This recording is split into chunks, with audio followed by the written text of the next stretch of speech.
wabarakatuh. Selamat pagi, siang, ataupun sore kepada semuanya. Sebelumnya perkenalkan, nama saya Carmila dari kelas 2MA 17. Dan pada kesempatan kali ini saya akan memaparkan biografi, sejarah, dan profil Sunan Ampel, wali pendakwah di jalur politik. Jejak dakwahnya amat terkenal, mulai dari peninggalan Masjid Agung Demak hingga ajaran Mohlimo yang disesuaikan dengan kondisi masyarakat setempat.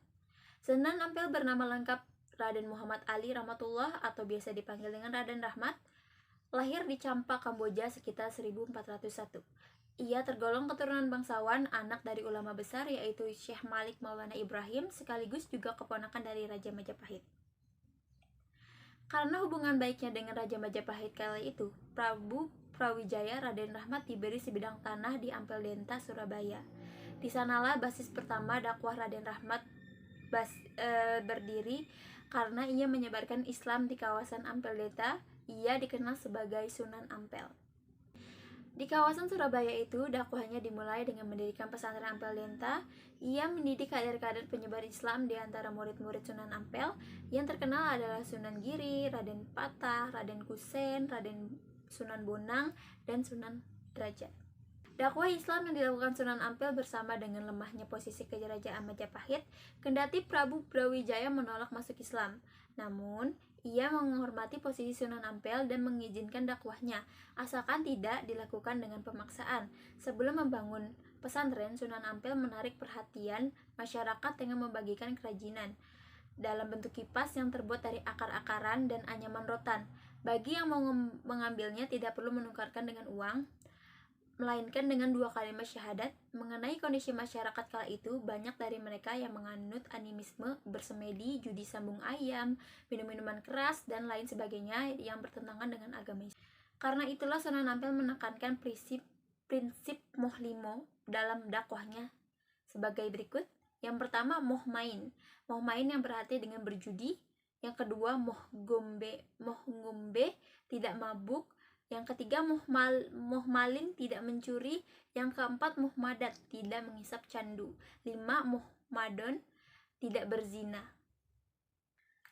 Selain itu, Sunan Ampel juga mendekatkan istilah Islam dengan bahasa masyarakat setempat. Kata sholat diganti dengan sembahyang, asalnya dari sembah dan nyang. Tempat ibadah juga diganti bukan musola, melainkan langgar, mirip dengan kata sanggar. Kemudian, orang penganut ilmu diberi kata nama santri yang berasal dari kata sastri, yaitu orang yang tahu kitab suci Hindu, dari Nur Hamiyatun, Jurnal Dakwah dan Komunikasi Islam, volume 5, 1, 2019. Dakwah Islam Sunan Ampel juga melalui jalur politik. Dalam buku Atlas Wali Songo 2016 yang ditulis Agus Suntoyo, Sunan Ampel menjabat sebagai penguasa Surabaya yang menggantikan penguasa sebelumnya, Arya Lembu Sura, meninggal pada halaman 197. Sunan Ampel juga menjalin jaringan dakwah dan kekerabatan melalui perkawinan putra-putri penyebar Islam dengan penguasa Majapahit. Sebagai misalnya, Retna Panjawati, putri Arya Lembu Sura yang beragama Islam, menikah dengan Prabu Wijaya Masmurtosimah, putri Sunan Ampel dinikahkan dengan Raden Patah, Adipati Demak, dan lain sebagainya. Di Demak, yang merupakan wilayah dakwah Sunan Ampel, bernama dengan Raden Patah, dan penguasa wilayah setempat, ia mendirikan Masjid Agung Demak. Nama Sunan Ampel diabadikan menjadi nama salah satu dari 4 tiang masjid tersebut. Dari sisi keluarganya, Sunan Ampel memiliki 2 istri, yaitu Nyai Ageng Manila atau Nigede Manila, Putri Tumenggung Wilatika, dan Mas Karimah, Putri Kiwiro Suryo.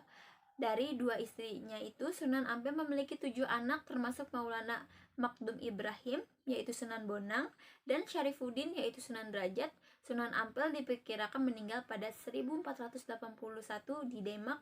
Ia dimakamkan di sebelah barat Masjid Ampel, Surabaya. Itu tadi mengenai sejarah dan profil Sunan Ampel, wali pendakwah di jalur politik. Saya minta maaf apabila ada salah kata. Wassalamualaikum warahmatullahi wabarakatuh.